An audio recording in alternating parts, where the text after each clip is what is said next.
if I wanted to shift our conversations towards maybe the interplay between blue-green spaces and health outcomes, we have already described pretty accurately or the potential negative side effects of urbanization. Now, I know that the impact of these blue-green spaces to health outcomes has been hotly debated lately.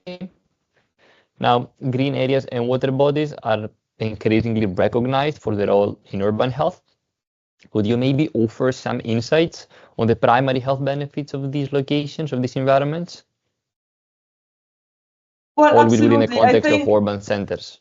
Yeah, absolutely. I think the most evident one that has been studied, right, by the scientific literature is certainly the effect of the availability of green spaces as regards, for example, on increased physical activity, right, and therefore a reduction on cardiovascular diseases, obesity, and by consequence, diabetes and others. So I think this was the primary, entry point, and the evidence is very strong, showing that if you have access to green spaces, then this means, right, that there will be less built environment, and therefore there will be more opportunities for walking and cycling, and therefore having good health outcomes.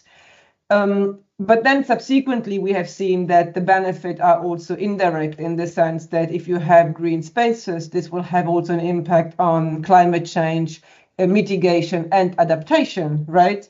And therefore, this would also have in turn benefits for health. And then I think, and this is just some examples, obviously, I'm mentioning, but then there's a third, I would say, area that is about the health effects of available green spaces and blue spaces as regards to mental health and well-being and all related issues like social cohesion, social, connectivity, etc. By the simple fact that having access to green spaces, this has proven mental health, direct or indirect mental health and well-being impacts. Thus, there is now documented evidence about the benefits about green spaces and blue spaces on health. The issue is how you calculate it, right? And how you assess the green space, because green space is not green space, and it depends on many things to make sure that it will have a positive impact on health.